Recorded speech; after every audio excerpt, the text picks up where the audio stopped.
I walked into my parents' mansion that Christmas Eve after 3 years of silence, and the first words out of my brother David's mouth were, "Look who crawled back." The homeless failure. 50 guests turned to stare as my mother smirked behind her champagne glass.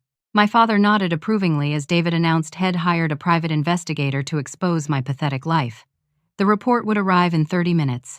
Everyone waited, eager to watch my destruction. I stood there, heart pounding, knowing that in half an hour, everything would change forever.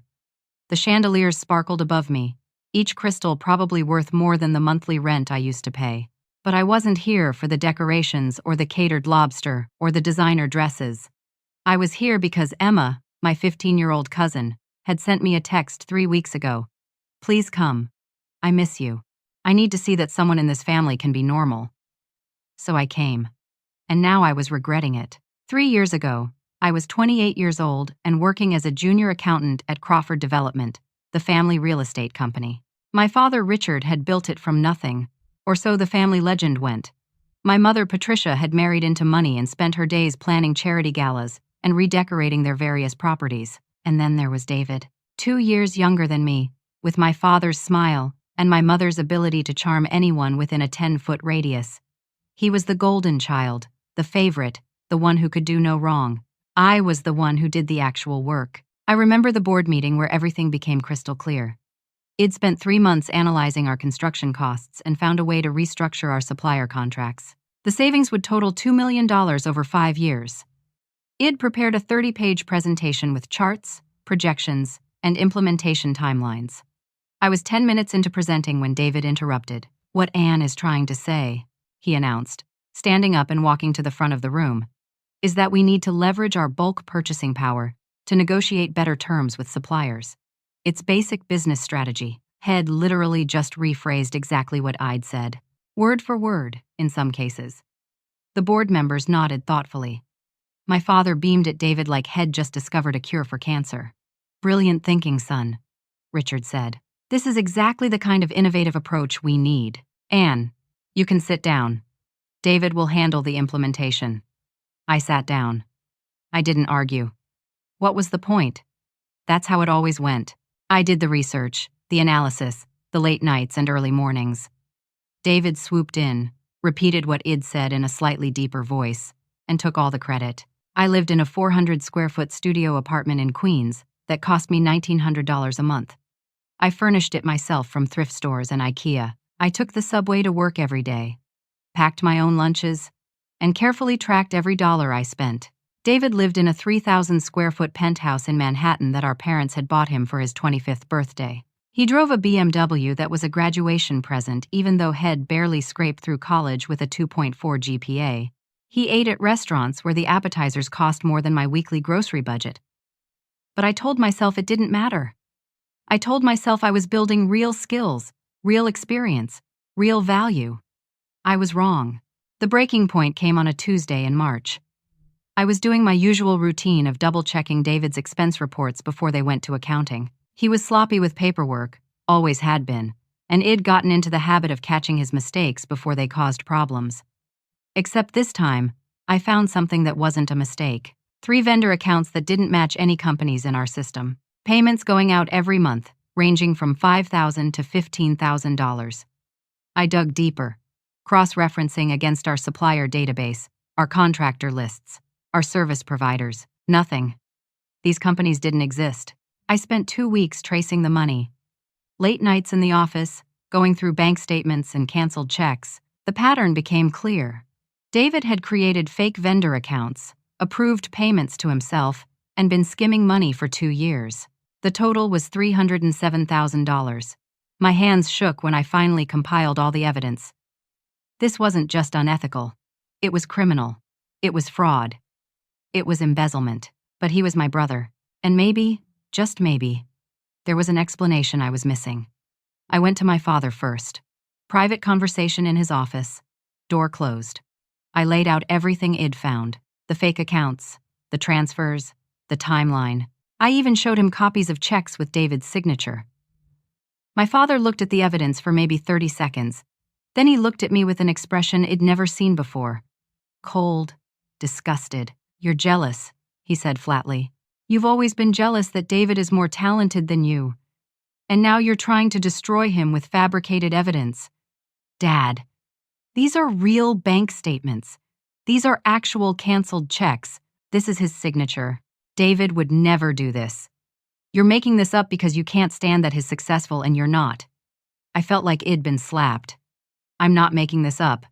Call the bank. Verify the accounts. Please, just investigate before this gets worse. He stood up. Get out of my office. And if you breathe one word of these lies to anyone else, I'll have our attorney sue you for defamation. You'll lose everything. I went to my mother next. Surely she would listen. Surely she would care that someone was stealing from the family company. Patricia was having her nails done in the sunroom when I found her. I explained everything again, trying to stay calm, trying to sound rational and factual. She didn't even look up from her manicure. Anne, darling, you've always been so competitive with your brother. It's not attractive. Maybe if you spent less time trying to tear him down and more time improving yourself, you'd be further along in your career. Mom, he's stealing. Hundreds of thousands of dollars. Don't be dramatic. David is handling large accounts and complex transactions. I'm sure there's a perfectly reasonable explanation that you're simply not sophisticated enough to understand. That's when David himself showed up, right on cue. Had obviously been listening. He put his arm around my shoulders in a gesture that would have looked brotherly to anyone watching. But his grip was tight, his fingers digging into my arm. Anne, he said, shaking his head sadly. I know you're struggling. I know the job is hard for you. But making up stories isn't going to help. Maybe you need some time off, some rest. You seem stressed. He looked at our mother. I'm worried about her mental health. She's been acting paranoid lately. Patricia nodded sympathetically. Perhaps a therapist, dear. There's no shame in getting help. I pulled away from David. I looked at both of them, and I realized with perfect, horrible clarity that nothing I said would matter. The evidence didn't matter. The truth didn't matter. I was alone. The next day, the company's attorney, a man named Harold Westfield, who had been my father's roommate at Yale, called me into his office. I understand you've been making some serious accusations against David Crawford, he said, his voice pleasant but his eyes hard. I want to be very clear about something. If you repeat these accusations to anyone, inside or outside this company, we will pursue legal action against you for defamation and slander. We will sue you for damages. We will ruin your professional reputation so thoroughly that you'll never work in finance again. Do you understand? I understood. I went home that night to my tiny studio apartment. I sat on my thrift store couch and stared at my thrift store coffee table, and I made a decision. I wasn't going to fight them. I wasn't going to argue or plead or try to make them see reason. I was going to leave. I was going to walk away from all of it. The company, the family, the whole toxic mess. But I wasn't going to leave empty-handed. I went back to the office one last time. Late at night, after everyone had gone home. I copied every piece of evidence I'd found onto a flash drive. Every fake invoice, every fraudulent check, every suspicious transfer. And then I found something else. Something worse. David had a company credit card that he used for business expenses. Legitimate, normal, nothing unusual about that. Except I noticed the cash advance transactions, large ones. 10,000, 15,000, 20,000 at a time. I traced where the money went. It took me 3 hours and access to systems I probably shouldn't have been able to get into. But I found it. Cryptocurrency gambling sites. Offshore accounts. David had been using company money to gamble on crypto, losing massive amounts in a market he clearly didn't understand. The losses totaled $594,000. Combined with the embezzlement, my brother had stolen or lost nearly $900,000 of company money. I copied everything, every transaction, every statement, every record. I saved it all. Then I wrote a resignation letter. Short and professional.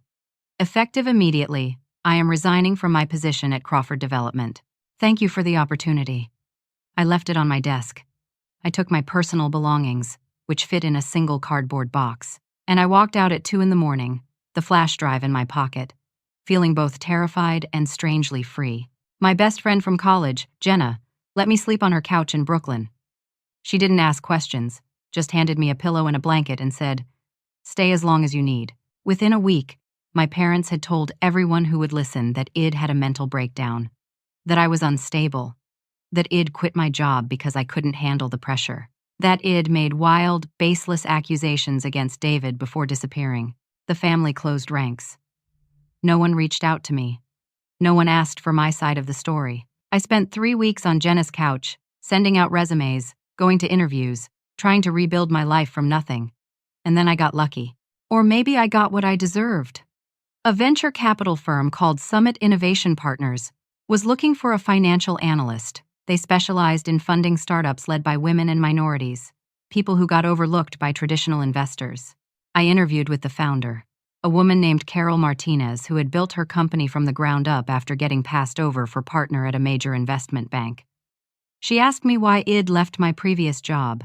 I told her the truth. All of it, the favoritism, the stolen credit, the embezzlement, the threats. She was quiet for a long moment. Then she said, "Can you prove any of that?" I showed her the flash drive. She hired me on the spot. That was 3 years ago. And now I was standing in my parents' mansion, surrounded by people who thought I was homeless, waiting for a private investigator's report that was going to change everything. I checked my watch. 25 minutes to go. The mansion looked exactly as I remembered. The grand foyer with its sweeping marble staircase, the formal living room that no one actually lived in, the dining room with the table that could seat 24 people.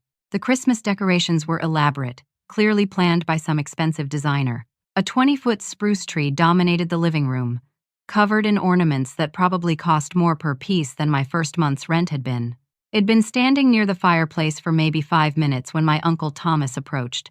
He was my father's younger brother, always ready with a smile and a joke at family gatherings. Had been kind to me when I was a child. I remembered that much. "Annie, sweetheart," he said, his voice dripping with concern that didn't reach his eyes. "We've all been so worried about you. 3 years without a word. Where have you been?" I didn't answer. I just looked at him, waiting. His smile faltered slightly. Then he said, loudly enough for nearby guests to hear, "I heard you were staying at a shelter downtown, one of those places for women in crisis. Is that true?" Gasps rippled through the crowd. Someone actually laughed. A sharp, cruel sound. I felt the familiar heat of humiliation rising in my chest, but I kept my face neutral. Id learned a lot in 3 years, including how to keep my emotions hidden. My cousin Jessica appeared next, gliding across the room in a silver designer dress that probably cost $5,000. She was David's fiancée, had been for about 18 months. Tall, blonde, perfect teeth, perfect hair, perfect everything. She looked me up and down, taking in my simple black dress from Nordstrom Rack and my shoes from DSW. "It's so brave of you to show your face here," she said sweetly, "after abandoning your family. I don't think I could do it. I have too much pride." David materialized beside her, slipping his arm around her waist. He was wearing a custom-tailored suit that I knew cost at least $3,000 because I'd once processed the receipt when Head charged it to his company card. "The investigator cost me $5,000, he announced to the growing crowd around us. "But it'll be worth it to show everyone what you've become. What happens when you turn your back on the people who love you?" More guests were gathering now, drinks in hand, watching this play out like it was dinner theater. I recognized most of them. Business associates of my father's, neighbors from the wealthy enclave where my parents lived, society people my mother collected like decorative objects. Patricia emerged from somewhere, elegant in a red cocktail dress, her jewelry catching the light. She raised her voice to address the entire room. "Everyone, please stay for the reading of the investigator's report. It should arrive any moment. It's important you all understand what happens when someone turns their back on family." She looked directly at me. When someone rejects the love and opportunities they're given. That's when I noticed Emma, 15 years old, my Uncle Thomas' daughter, standing near the Christmas tree and looking deeply uncomfortable. Our eyes met. She mouthed something that looked like, "I'm sorry." I gave her a tiny smile. She was the only reason it'd come. My father stepped forward next, commanding the room the way he always did.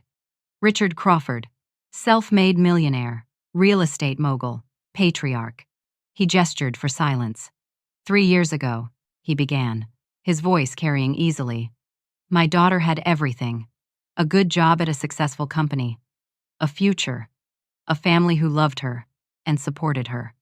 But she threw it all away. He paused for effect. The room was silent. She couldn't handle that her younger brother was more talented, more successful. Instead of working harder, instead of improving herself, she made vicious accusations. She tried to tear him down, and when that didn't work, she ran away. Murmurs of sympathy rippled through the crowd. A few people shook their heads sadly. Tonight, Richard continued, we'll finally know what became of her. Whether she learned anything from her mistakes, whether she's ready to apologize and come back to her family. The performance was masterful. He actually looked emotional. Patricia dabbed at her eyes with a handkerchief. I scanned the room, taking in faces. Most of them were strangers to me, or near strangers. People who had been at the edges of my childhood, present but not important. But I recognized a few key figures. Martin Cooper, the company's CFO. He was standing near the bar, looking nervous, avoiding my eyes.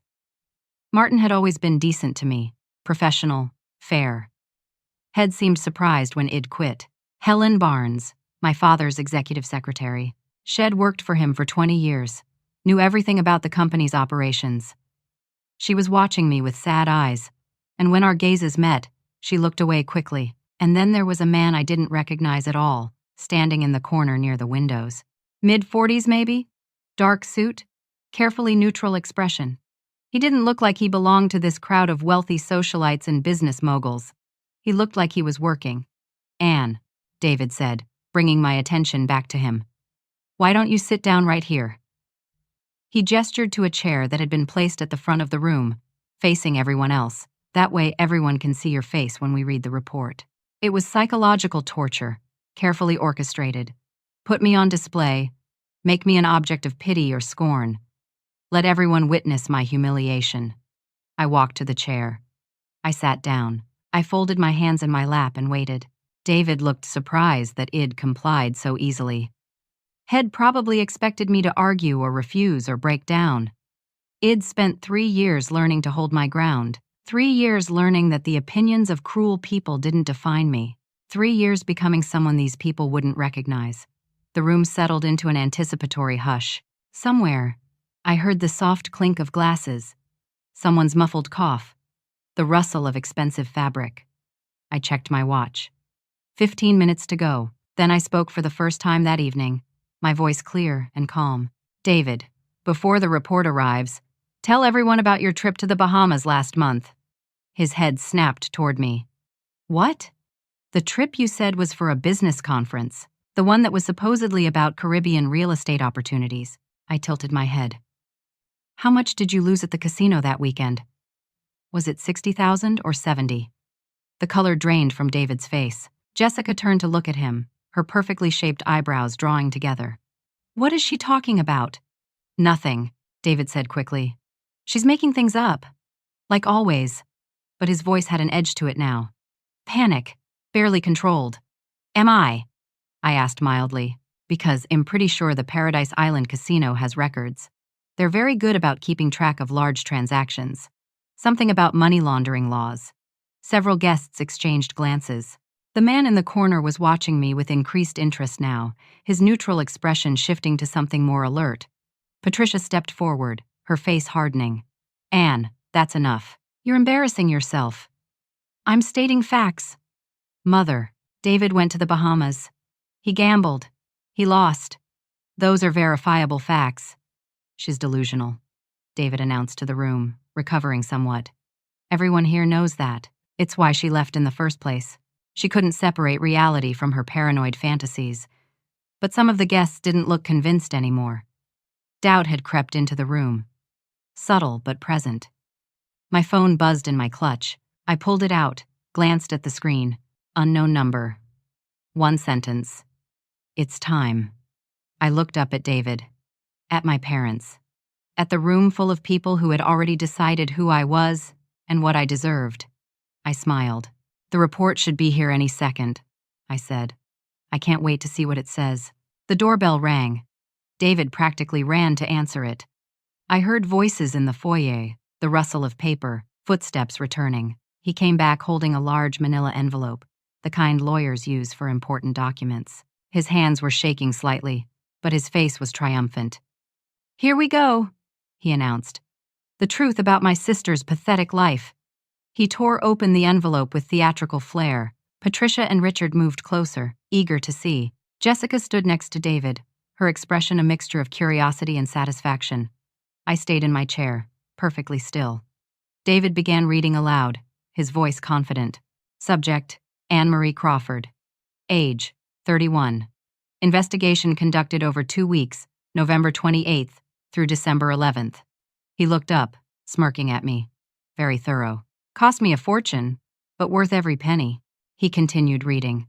Current residence: 2847 Maple Street, Brooklyn Heights. Patricia gasped.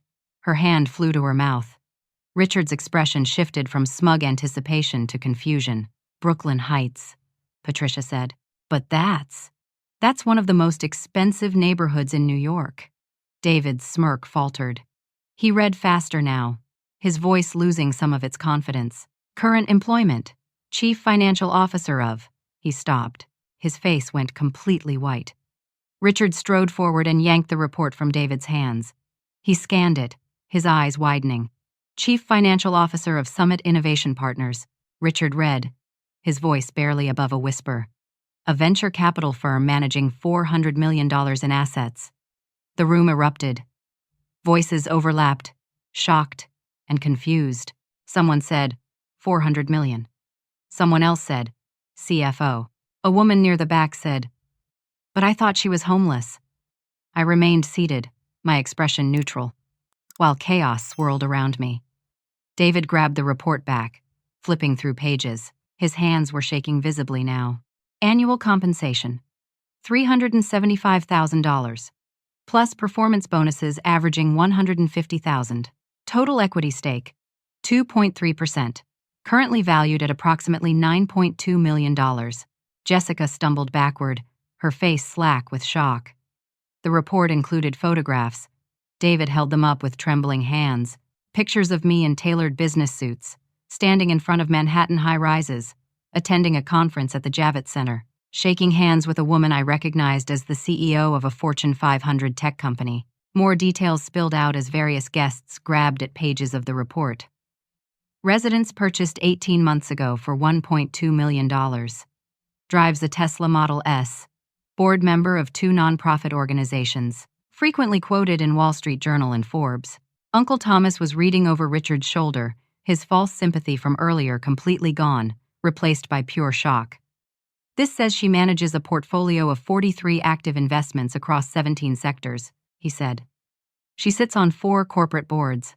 She's spoken at 3 international conferences this year alone. The room had gone from anticipatory glee to stunned silence in the space of 3 minutes. I finally stood up, every eye turned to me. David found his voice, though it was ragged. This is fake. She paid someone to create fake documents, fake photos. It's not real. I reached into my clutch and pulled out my business card. Simple, elegant, embossed lettering. I handed it to the nearest guest. A woman in diamonds who looked like Shed swallowed her tongue. My office number is on there, I said calmly. Feel free to call. You'll reach my assistant, Marcus. He'll be happy to confirm my identity and position. I turned to David. The investigator you hired is Gerald Chen from Verified Truth Investigations. Has licensed and bonded in New York and New Jersey. His reports are admissible in court. If you think it's fake, call him. His number is on the letterhead. David just stared at me. Richard had sunk into the nearest chair, still holding pages of the report. He looked like head aged 10 years in 5 minutes. If this is true, Richard said slowly, looking up at me. Why didn't you tell us? Why did you let us think? Let you think what, Dad? I interrupted. You never called me. Not once in 3 years. You never asked where I was or what I was doing. You told everyone I had a mental breakdown and cut me off first. Patricia was shaking her head, tears running down her face, ruining her perfect makeup. But we're your family. You should have. Should have what, Mother? Should have begged you to believe in me? Should have proven myself worthy of your attention.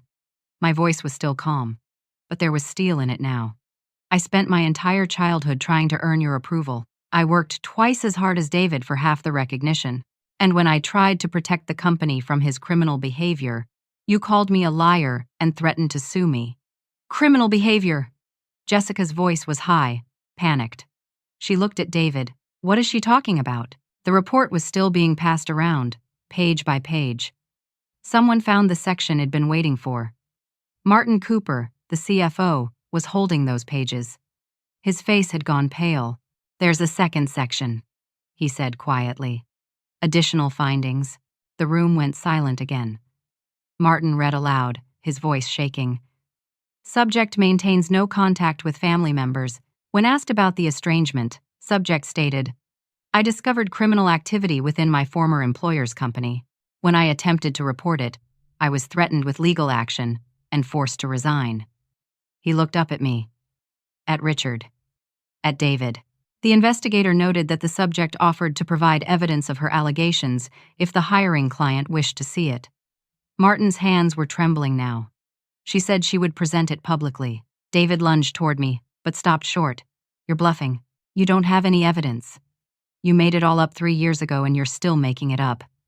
I reached into the inner pocket of my coat, which I'd left draped over the chair. I pulled out a small USB drive. Everything is on here, I said, holding it up for the room to see. 3 years of embezzlement, fraudulent vendor accounts, fake invoices, gambling with client funds. All of it traced directly back to you, David. Bank statements, transaction records, canceled checks with your signature, cryptocurrency, gambling accounts in your name. I looked at Richard. I tried to show you this 3 years ago. You refused to look. You called me jealous and vindictive. You chose him over the truth. Patricia was sobbing now, collapsed into a chair. You're lying. You have to be lying. I'm not lying, Mother. And I can prove every single word. Jessica had backed away from David, her face a mask of horror. The money for our engagement party, she whispered. You said your grandmother left you an inheritance. You said, don't listen to her, David said desperately. She's crazy. She's making this up to get revenge. But no one was looking at David anymore. They were all looking at me. I walked toward the fireplace where my father had mounted a large television for showing family photos at gatherings. I pulled my laptop from my bag. Would you like to see the evidence? I asked the room. All of it? Every transaction, every forged document, every stolen dollar. Before anyone could answer, the man in the corner stepped forward. The one I hadn't recognized earlier. He pulled out a badge. Special Agent Robert Torres, FBI, he said, his voice clear and authoritative. Mr. David Crawford, you're under arrest for wire fraud, embezzlement, and money laundering. The room exploded into chaos. People were screaming. Patricia's sobs had turned into wails. Jessica dropped her champagne glass, and it shattered on the marble floor. David tried to run. He made it maybe 3 steps before 2 more agents appeared from where they'd been positioned near the exits. They caught him easily, pulling his arms behind his back. You have the right to remain silent, Agent Torres said, his voice cutting through the pandemonium. Anything you say can and will be used against you in a court of law. This is a setup. David was shouting, struggling against the agents holding him. She planned this. She brought the FBI here. Yes, I said simply. I did. Patricia lurched to her feet, her face contorted with rage and grief. You called the FBI on your own brother? On your family? As a criminal, Mother. He stole nearly $900,000 from clients, from the company, from innocent people who trusted him. Yes, I called the FBI, after I gave him 3 years to turn himself in or make it right, and he didn't. Agent Torres moved to stand next to me. Miss Crawford contacted our office 6 months ago. She provided us with preliminary evidence and agreed to wear a wire tonight to document any admissions or threats. I pulled down the collar of my dress slightly, revealing the small microphone taped to my skin. Everything said here tonight has been recorded, Torres continued. Every threat, every admission, every attempt to intimidate or discredit a witness. Richard was staring at me like he'd never seen me before. A witness? You're testifying against your own brother. Has not my brother, I said flatly. A brother doesn't steal. A brother doesn't let someone else take the blame for his failures. A brother doesn't destroy lives and expect everyone to cover for him. Martin Cooper was still holding the investigator's report, but now he stepped forward, his face grim. "I need to say something," Martin announced. Everyone turned to look at him. "I'm the CFO of Crawford Development. For the last 2 years, I've been finding discrepancies in our accounts. Small things at first. Transactions that didn't quite add up. Vendor accounts that seemed questionable." He looked at Richard. "I brought my concerns to you 14 months ago.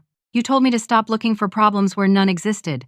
You told me David's deals were complicated and I simply didn't understand them." Richard's face was gray.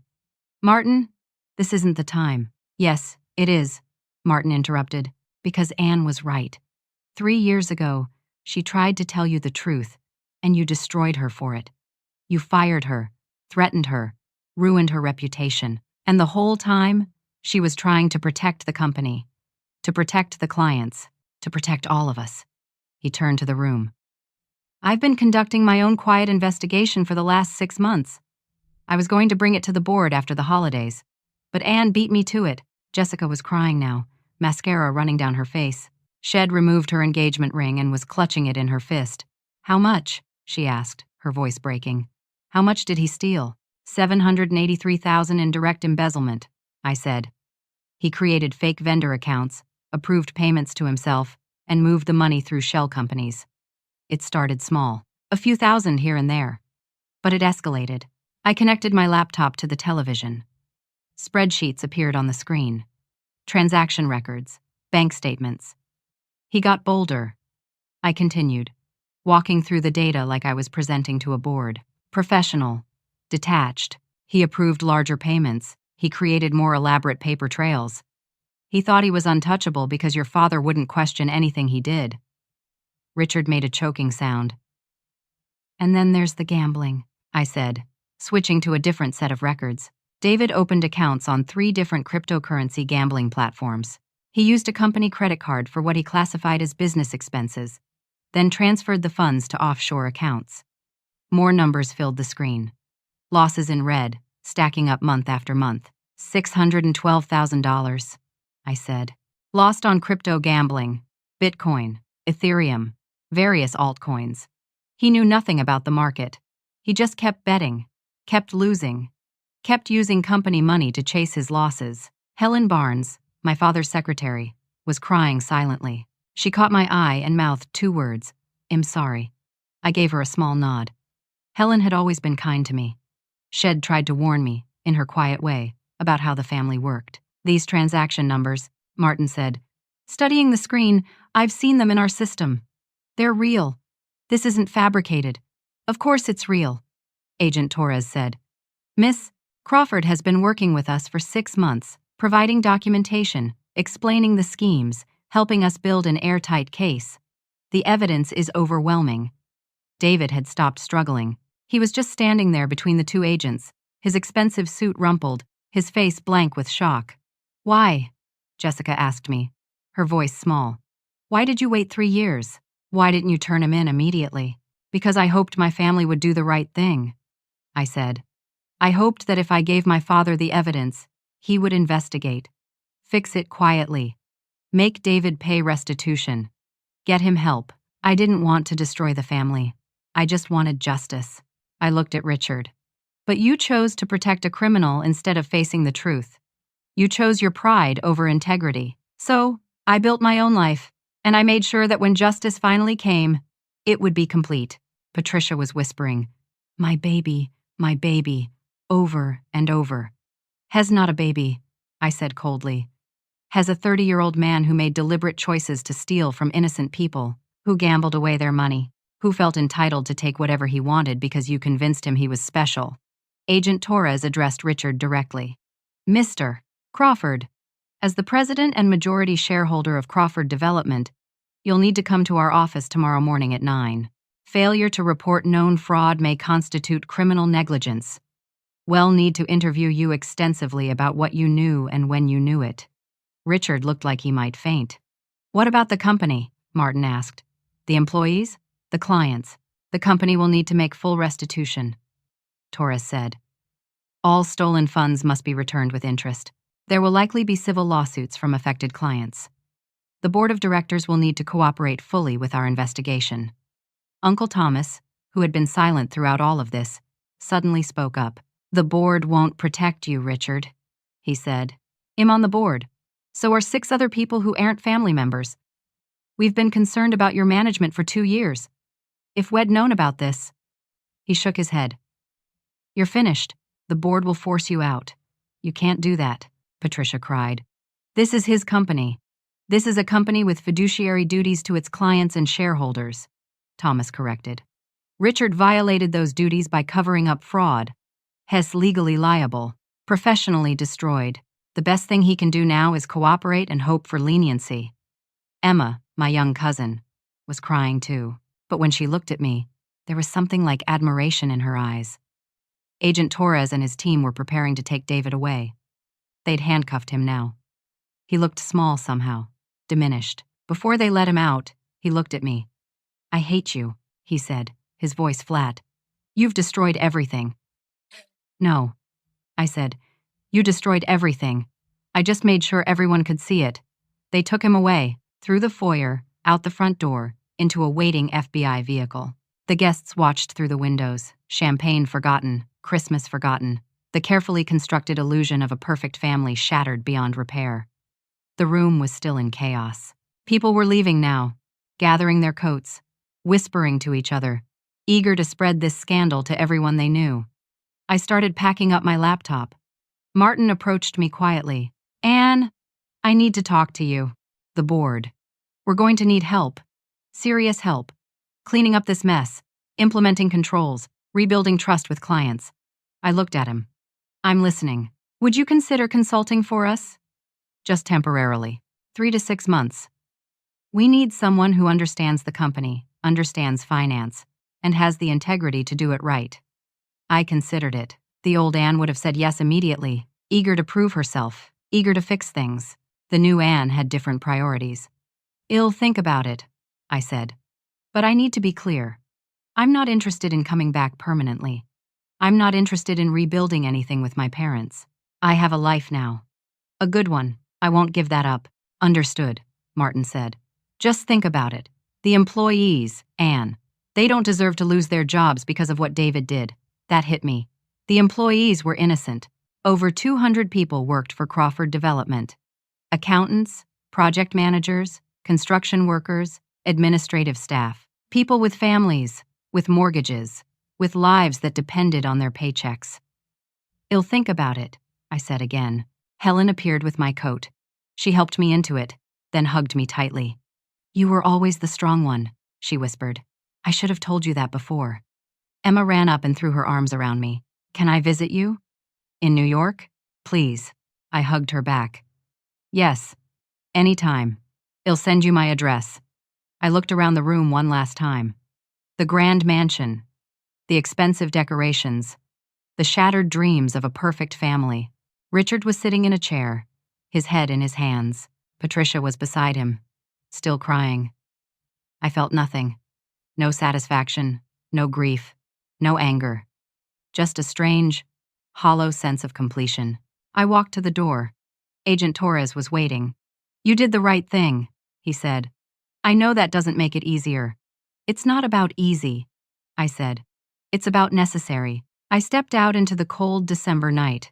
Snow was falling, soft and silent. My car was parked at the end of the long driveway, a Tesla that I'd bought with my own money, earned through my own work, proof of my own worth. I got in. I started the engine. I drove away from my parents' house, maybe for the last time. And for the first time in 3 years, I felt completely free. 3 days later, I was sitting in a conference room at Crawford Development's headquarters in Manhattan. Martin had called me the morning after the Christmas party, his voice urgent. The board held an emergency meeting, Head said. Richard is out. Forced resignation effective immediately. We need to meet with you. Please, Anne. Just hear us out. So here I was, facing 7 board members I barely knew. Uncle Thomas was there, looking haggard. 2 women in their 50s, both with impressive corporate backgrounds. A man in his 60s who'd made his fortune in commercial construction. 3 others, all serious, all concerned. Miss Crawford, one of the women began. She was Martha Singh, a former executive at a major investment bank.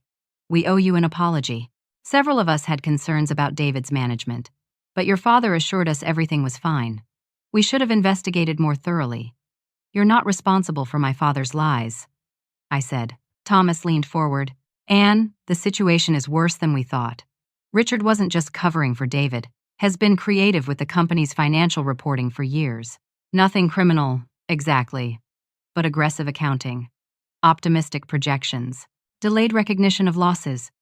How bad? I asked. The company is in better shape than it appears, but not as good as the official statements suggest, Martha said.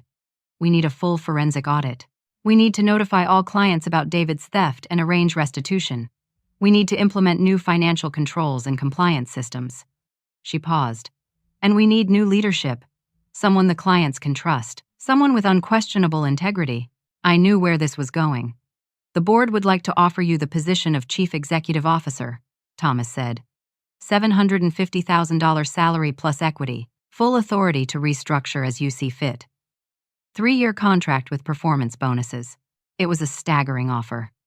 More money than I'd ever imagined making. The chance to run a company, to prove that I could do what my father and brother never could. I thought about it for exactly 10 seconds. No, I said. They looked stunned. Anne, Thomas began.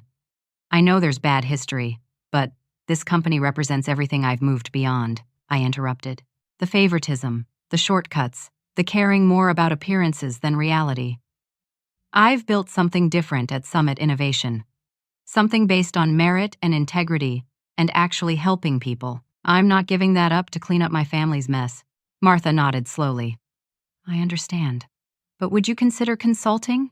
Just for a few months. Help us implement the right systems. Train whoever we hire as the new CEO. Make sure we do this correctly. That was different. Temporary, finite, and it would help the innocent employees. 3 months, I said. Part-time. I'll come in 2 days a week. I'll help with the audit, the client communications, and setting up new controls. But I won't attend board meetings. I won't speak to the press, and I won't be the face of the recovery. You need to find a new permanent CEO who has no connection to the Crawford family. What about payment? Thomas asked. Nothing, I said. I'll do it for free. The employees don't deserve to suffer because my father and brother are criminals. Consider it my contribution to making things right. They looked at each other, surprised. One condition, I added.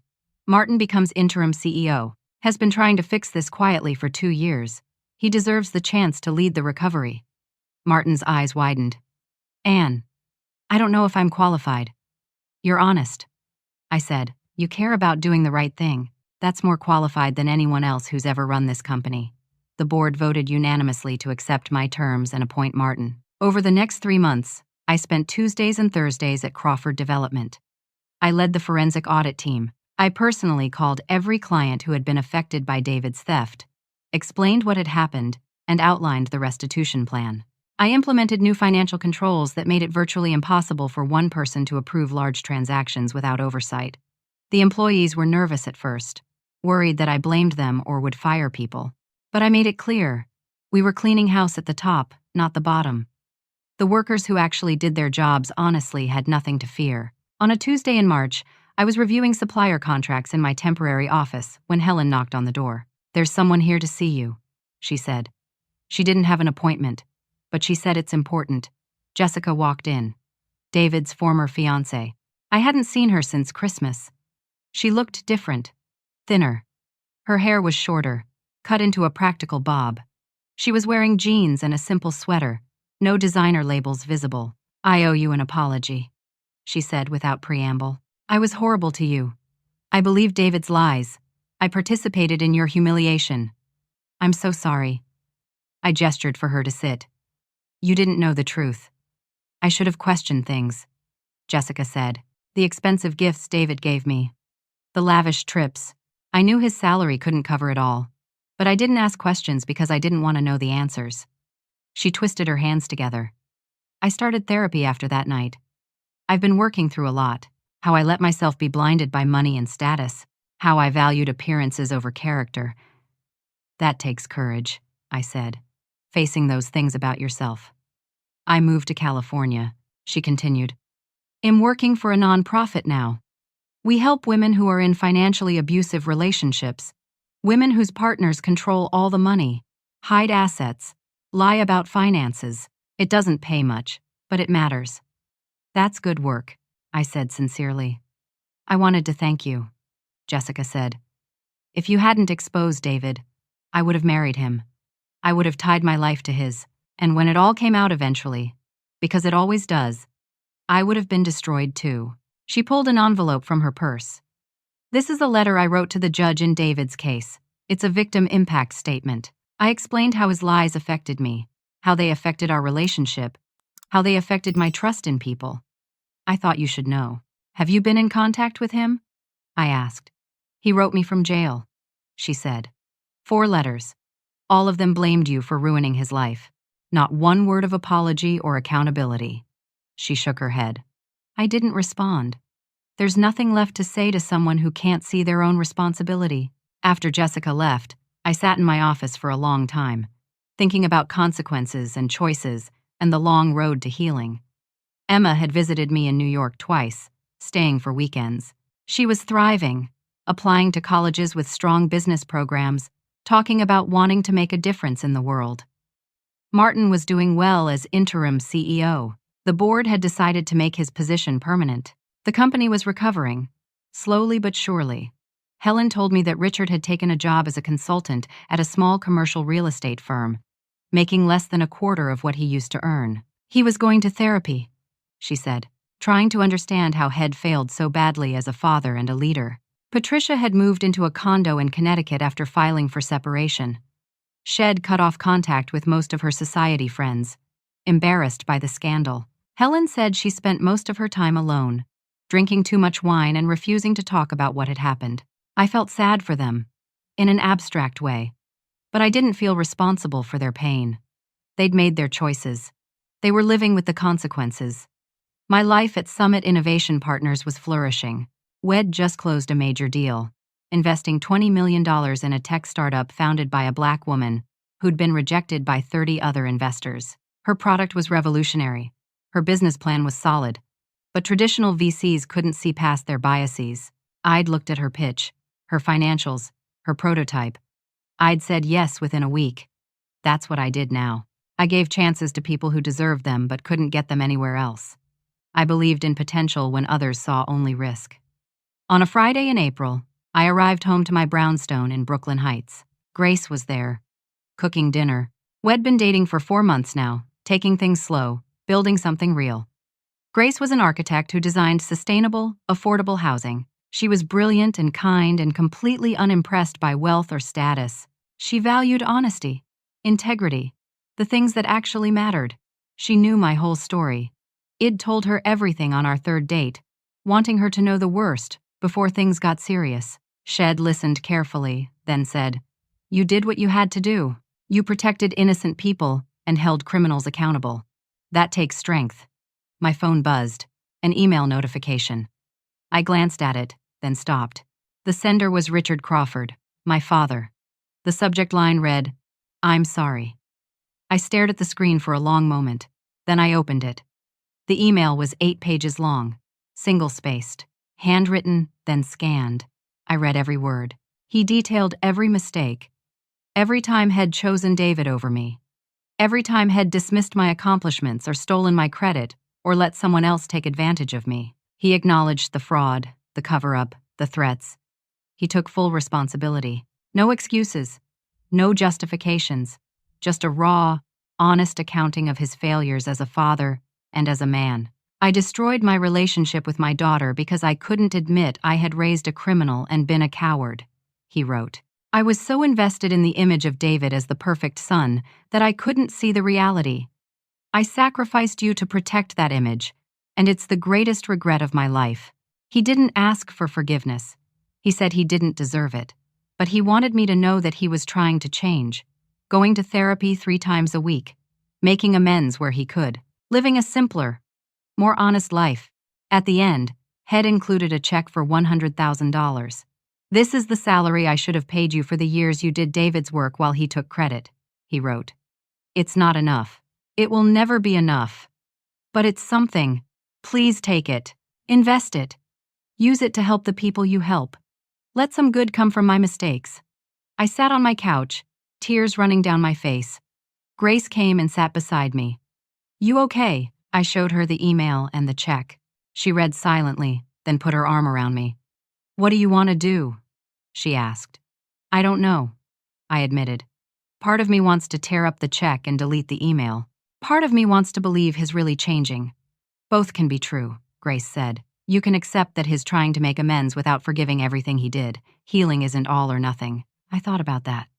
About the long journey from pain to peace. About the possibility of redemption, even for people who'd hurt me deeply. I think I want to meet with him, I said slowly.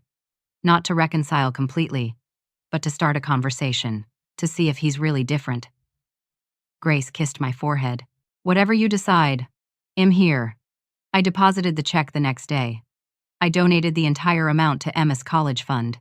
She'd gotten into 3 excellent schools and wanted to study business and ethics. The money would help. Then I sent my father an email. Short and simple. I got your letter. I'm willing to meet. Lunch next month. Neutral location. We'll talk. His response came within an hour.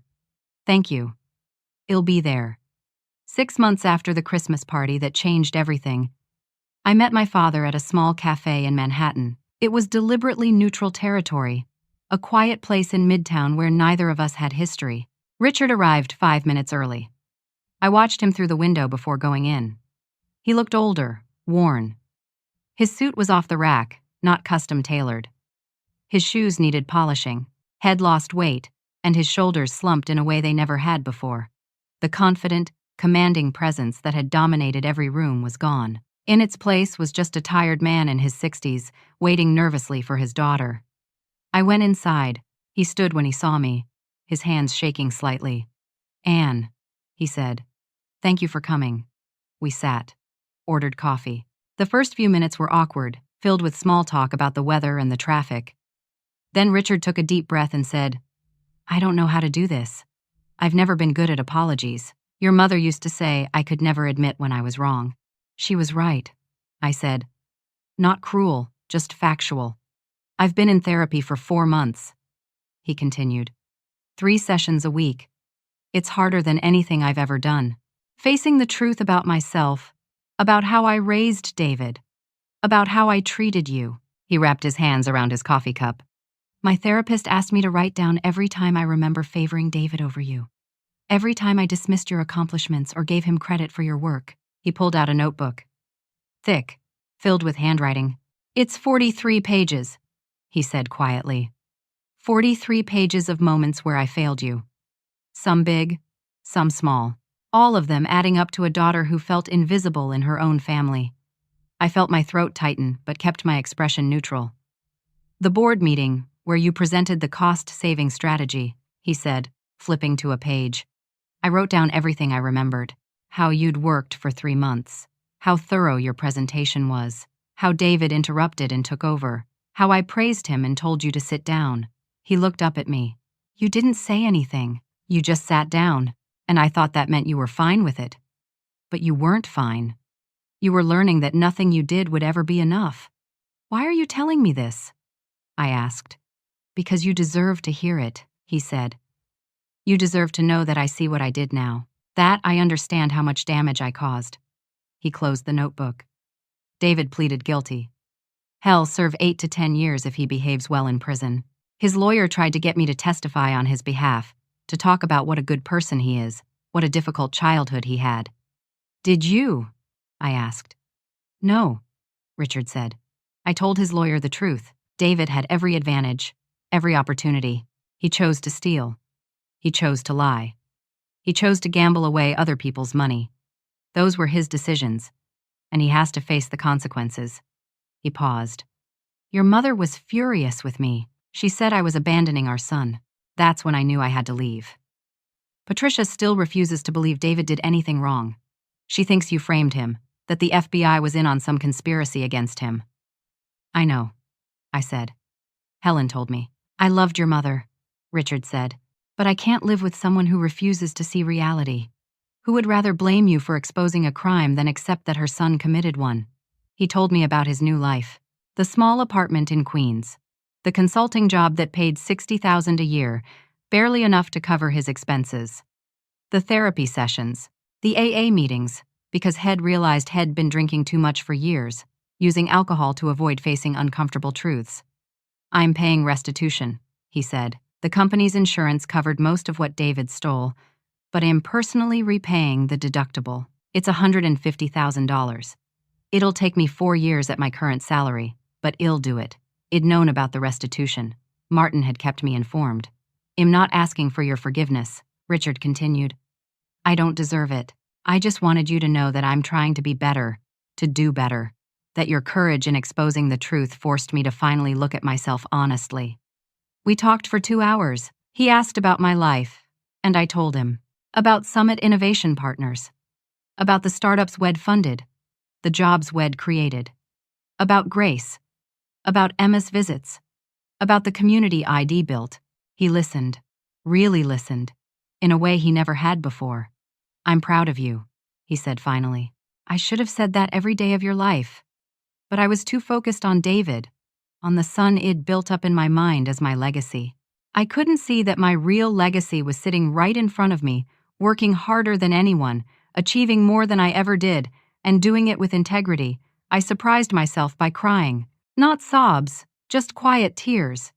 "I don't know if we can have a relationship," I said. "The old relationship is gone, destroyed. I can't be the daughter who tries to earn your approval anymore. I don't want that daughter back," Richard said. "She was suffering, and I was too blind to see it. I want to know the woman you've become, even if it's just occasional lunches. Even if you never fully trust me again. I just want to be part of your life, in whatever way you'll allow." We left it there. No promises, no grand reconciliations, just an agreement to have lunch once a month and see where it went. Over the following months, those lunches became a regular thing. Richard told me about his therapy, his work, his attempts to rebuild his life. He asked thoughtful questions about my job, my relationships, my goals. He never pushed for more than I was willing to give. Emma graduated from high school with honors. She'd been accepted to Columbia's business school with a full scholarship, supplemented by the money it'd put into her college fund. At her graduation party, she gave a speech about integrity and standing up for truth, and she thanked me publicly for being her role model. Richard was there. So was Patricia, though she sat as far from me as possible, and left immediately after the ceremony. Uncle Thomas told me she still refused to accept reality, still told anyone who would listen that I'd orchestrated David's downfall out of jealousy. I felt sad for her, but I didn't feel guilty. Her denial wasn't my responsibility. Jessica and I had become unlikely friends. She visited New York every few months, and we'd have dinner and talk about our lives. Her nonprofit was growing, helping dozens of women escape financially abusive situations. She'd found her purpose in her pain. Martin had fully taken over as CEO of Crawford Development. The company had recovered, implementing strict financial controls and rebuilding its reputation. 15 employees had reached out to me personally to thank me for saving their jobs. My life at Summit Innovation Partners was everything I'd hoped it would be. WED just funded our 30th startup, a medical device company founded by a Latina engineer who'd been told by multiple investors that the market isn't ready for your ideas. Her device would save lives. I knew it. And in 5 years, those investors who'd rejected her would be kicking themselves.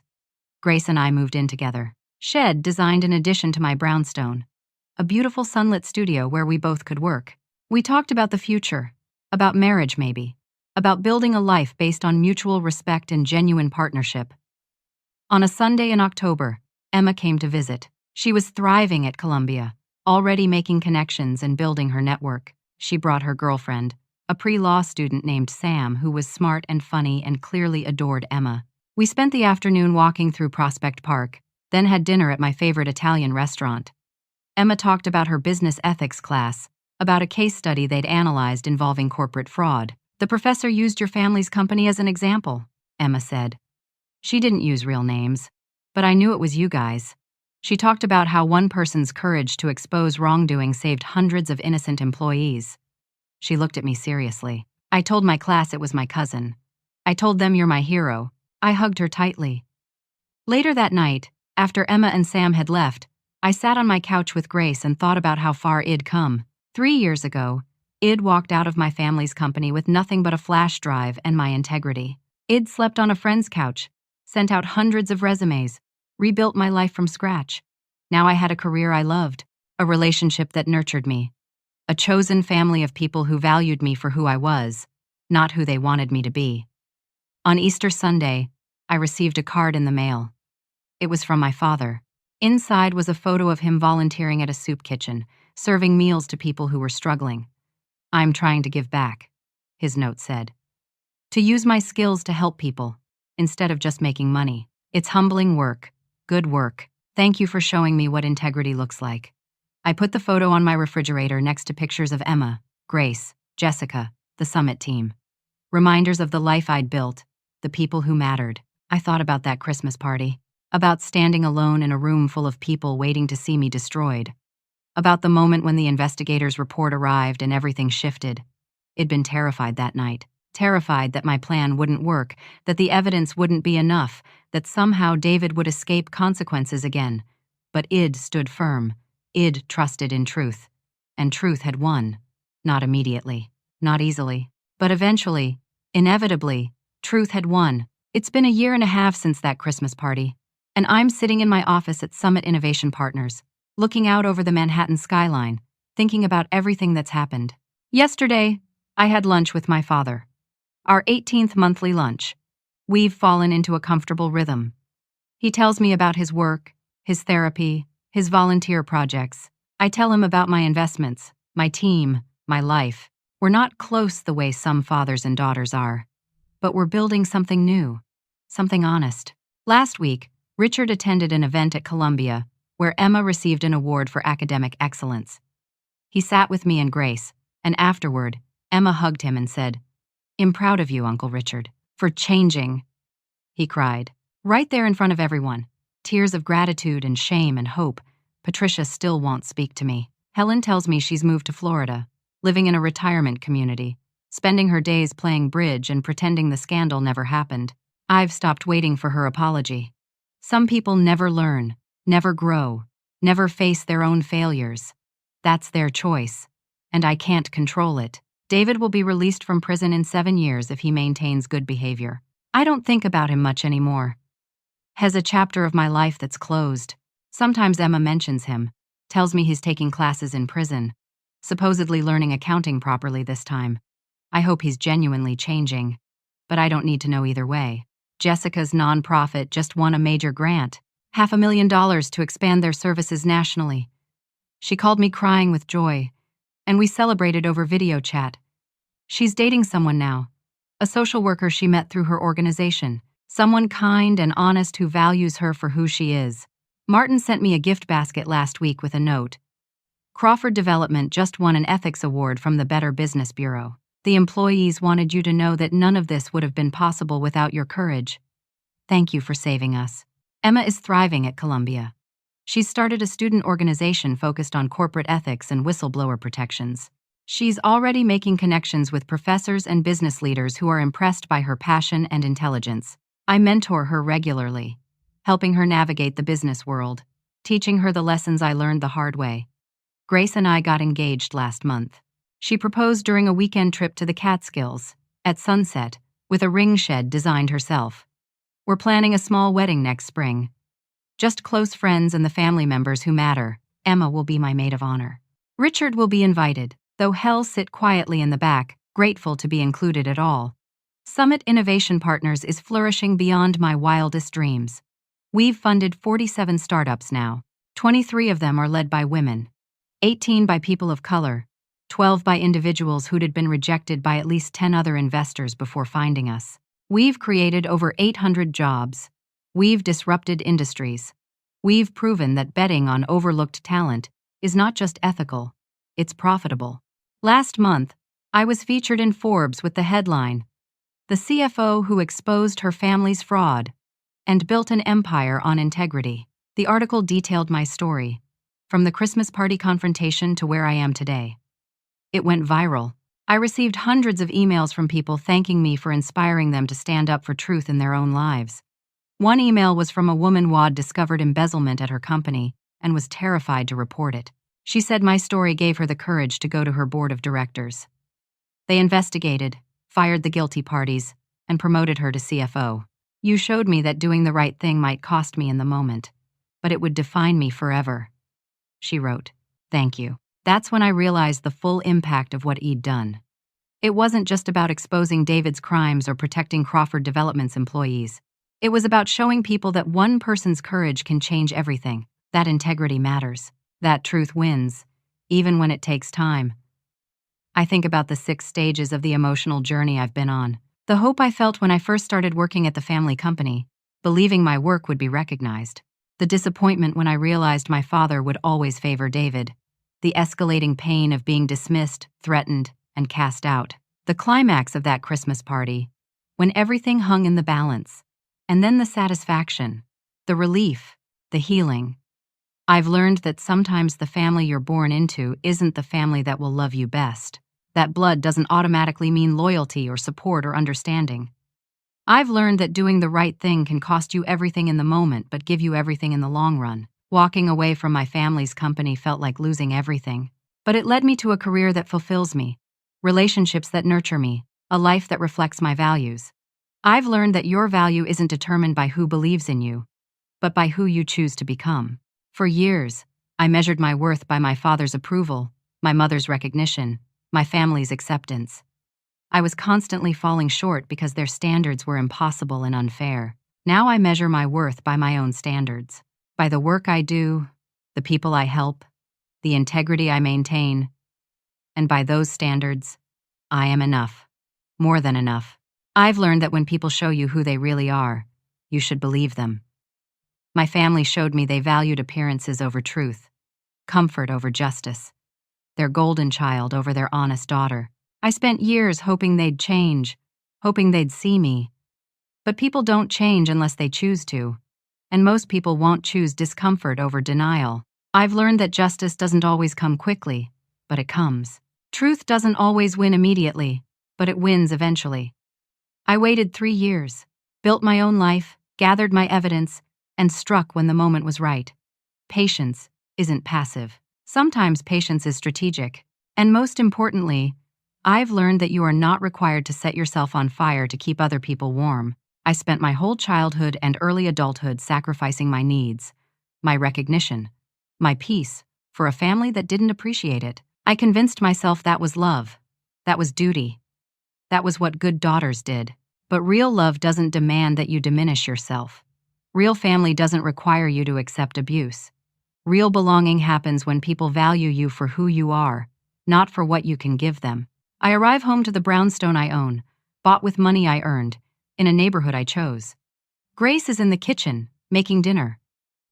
Emma texts me a funny meme about business school stress. Jessica sends a photo from a fundraiser her nonprofit is hosting. My phone buzzes with an email from a new entrepreneur, a woman who's been rejected by 15 investors and heard about Summit Innovation Partners through a friend. She's asking if I'd consider looking at her pitch. I open my laptop. I read her business plan. It's brilliant, innovative, exactly the kind of overlooked genius we specialize in funding. I write back, let's set up a meeting. I'd love to hear more about your vision. Outside my window, Brooklyn is alive with lights and movement. Somewhere in this city, there are people struggling like I struggled. People being overlooked like I was overlooked. People standing at crossroads, deciding whether to speak truth or stay silent. I hope they choose truth. I hope they choose themselves. I hope they learn what I learned. That the hardest path is often the right one. That integrity is worth more than approval, and that the life you build on your own terms is sweeter than anything handed to you by people who don't see your worth. I think about that girl who walked into her parents' mansion 3 years ago, terrified and alone, knowing she was about to lose everything or win everything. She won. She won in ways she never imagined.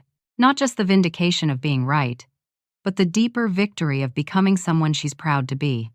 Today, I am enough. Tomorrow, I will be even more. And that's all I ever needed to know. I close my laptop. Grace calls me to dinner. I go to her, to our home, to our life built on honesty and respect and genuine love. The snow is falling outside, gentle and clean, covering the city in white. Christmas lights twinkle across Brooklyn. My phone buzzes again. Another message, another opportunity, another chance to make a difference. I smile. I'm ready. For all of it. For the challenges and the triumphs, the setbacks and the successes, the long journey of building something that matters. Because I know now, with absolute certainty, that I don't need anyone's permission to be extraordinary. I don't need anyone's approval to live with integrity. I don't need anyone's validation to know my worth. I am the author of my own story. And it's a good one. So let me ask you something. Have you ever been in a situation where standing up for the truth meant losing people you loved? Have you ever had to choose between being right and being accepted? What did you choose? And how did it change you? I'd love to hear your story in the comments below. If this story resonated with you, if it made you think about integrity and courage and the price of truth, please hit that like button. Subscribe to hear more stories about ordinary people finding extraordinary strength. Share this with someone who needs to hear that doing the right thing is worth it, even when it's hard. Thank you for listening to my story.